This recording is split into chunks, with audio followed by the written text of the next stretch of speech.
Dr. John Raymond Baker, DC, and today I wanted to talk about something that's upcoming that I feel is injurious to the public, and that is the fact that on October the 6th, the drug laws are going to change, making Vicodin, Lortab, Norco, those kind of hydrocodone mixed with something else, preparation Schedule 2.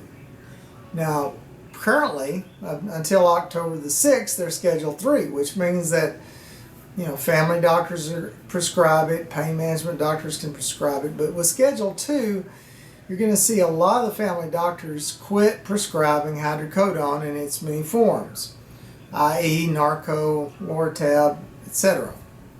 Now, let me talk about what's going on. There has been for some time the attempt to demonize opiates, saying that they're so addictive and they're causing so many deaths, and you'll see that they've used the term pandemic or an epidemic of abuse of opiates.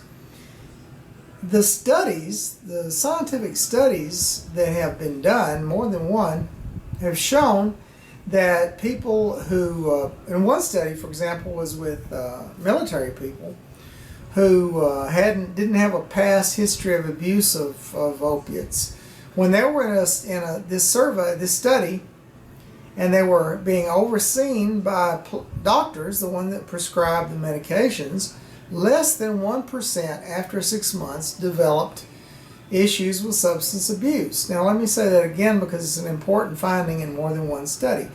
With doctor supervision, people that are taking Lortab, Norco, those opiates, for pain management, have legitimate pain, less than 1% develop abuse issues.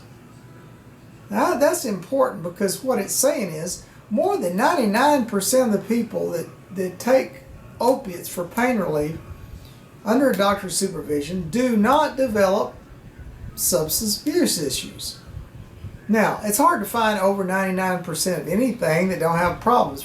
Just think of anything that you can say that more than 99% of anything is any certain way. But more than one study has shown that over 99% of the people who are taking medications, opiates, under the supervision of a doctor who have not had problems with opiate use before, many hadn't taken opiates before, did not develop substance abuse problems. So that's one thing. Now, this is only part, I'll show you how thick it is, only part of something from the Avisa group. It says state Medicaid coverage and authorization required for opioid dependence medications. Now, I want to read what the executive survey is because I think you'll get a sense of what I'm talking about. There is an epidemic of overdose deaths from opioid pain relievers in the United States, according to a November 2011 report from the CDC. The overdose rate continues to worsen. It is now comparable to deaths from motor vehicle crashes involving persons under age 65. Overdose deaths have more than tripled since 1990. Now they're saying that it's comparable to people under 65 that are driving. We don't take people's cars away because occasionally people will have a car wreck. We don't yank truck drivers out of semis with 18-wheelers because semis sometimes get in car accidents. And it says more rural and more impoverished counties tend to have higher prescription drug overdose death rates. You know what the number one overdose death rate is?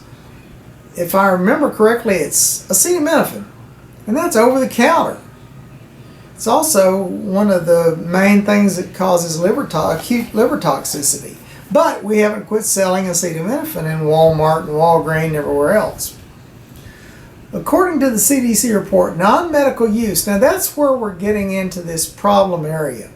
It's not Joe Blow that's got his family doc or his pain management doc that's giving him prescription for drugs that are having the problems. it's really diversion. It's people that are not monitored by docs that are having the problem.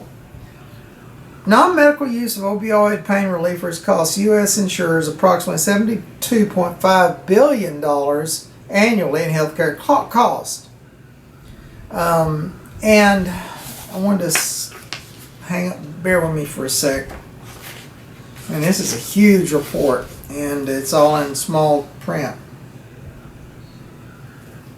Well, what I was looking for was at some point it said that there were around 4 million people on hydrocodone. That's a lot of people. 4 million people on hydrocodone. Now what's going to happen when close to 4 million people don't have their pain reliever anymore? You know, they're going to substitute Tylenol 3 with codeine, which, number one, it has lots more really bad side effects than hydrocodone. Number two, it's more expensive. Number three, it's not nearly as effective in managing pain as hydrocodone. Hydrocodone is about 10 times more effective than Tylenol 3 with codeine. So you're giving someone a more dangerous drug, a higher costing drug, and one not 1/10 as effective for pain management, which is what you're giving it out anyway. Now you can always go to the Neurontin and Lyrica. Both of those are, if you get the generic, obviously with Neurontin, they're going to be cheaper than the brand name. But at the time that they first came out, they were very expensive drugs, and they've got a lot of side effects. And they're really not meant, they're meant for the kind of nerve pain that diabetics get. They're meant for other things, but they're not really as good as effective in my mind as hydrocodone for run-of-the-mill low back pain, neck pain from osteoarthritis, etc.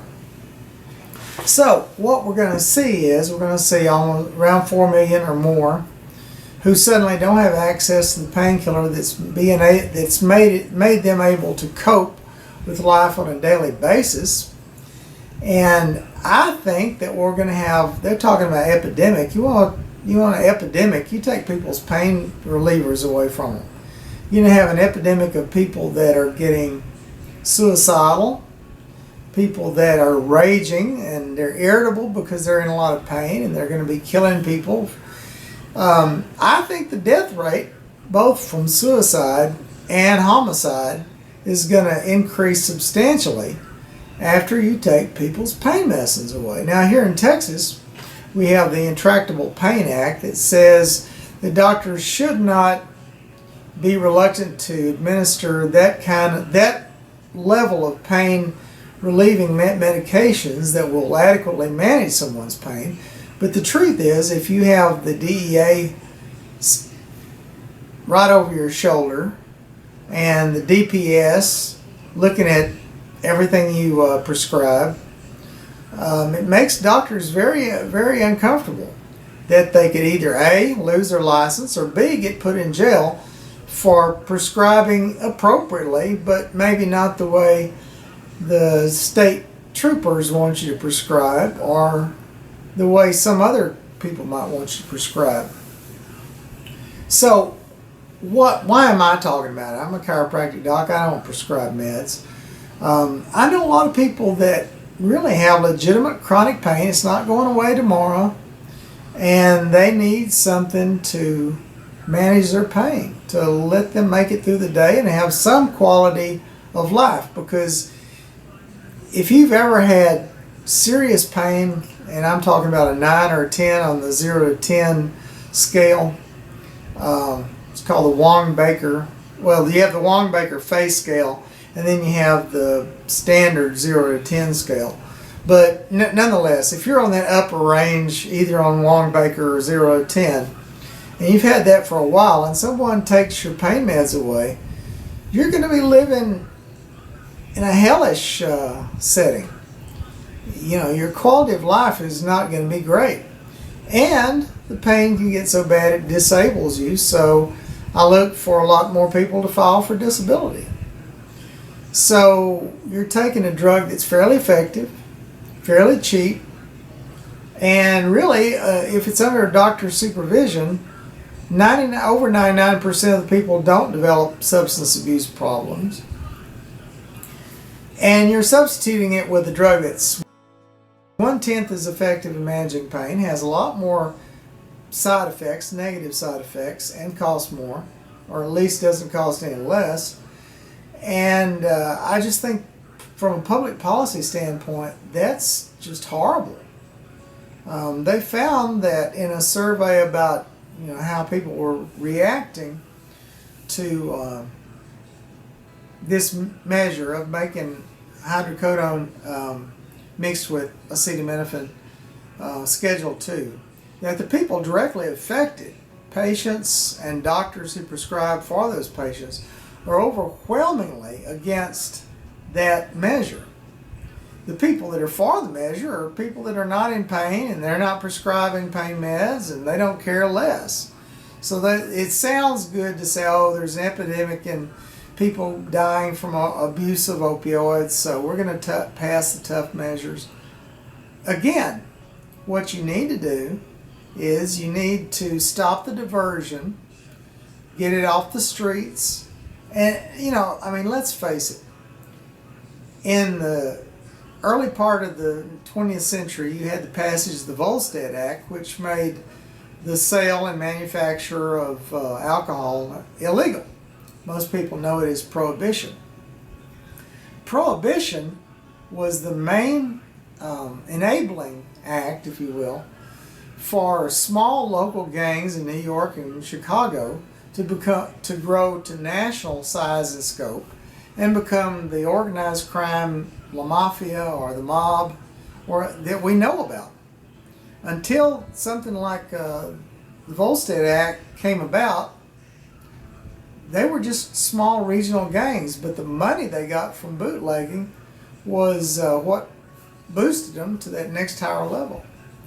And honestly, if you think that people that are in a lot of pain are going to go without their meds just because you make it Schedule 2 and their family doc quit prescribing it, it's not going to happen. People are going to find a way to get their hands on it. But you're going to create, like you did in Prohibition, a generation of criminals. The truth is, Volstead Act was repealed because so many people found it to be a law that shouldn't be on the books, and they weren't going to follow it. They were going to get illegal whiskey no matter what, that it was causing the public, in the eyes of politicians, it was causing the publics to lose faith in government at all, to laws in general. So from their mind, to preserve the public's respect, quote unquote, for law in general, they had to do away with Volstead Act and repeal Prohibition, which was a good thing. And we're seeing at the same time more states making it at least decriminalized, if not outright legal, for folks to have marijuana, which is a good thing. Marijuana has been a Schedule 1 drug, which is the most illegal class of drugs. That's like crack and all that, Schedule 1. So, all in all, it's not going to stop people dying from drug overdose, as we've noted about acetaminophen. It's not going to keep people from getting their hands on hydrocodone. I mean, you're going to see labs spring up. I mean, it's not the elixir of life. It's not going to be that hard for people to formulate that have a chemistry set and some experience making meth and stuff. So I think this is a wrong-headed public policy and is not going to do anything good for the people. In fact, it's going to do a lot of harm to people. So October 6th is going through whether I like it or not. I think more people should have spoken out. But I've been warning you for some time that this kind of thing was going to happen. I hate to be proved right, but I unfortunately have been. So that's the story for today. Thanks for watching. Have a great day. Bye-bye.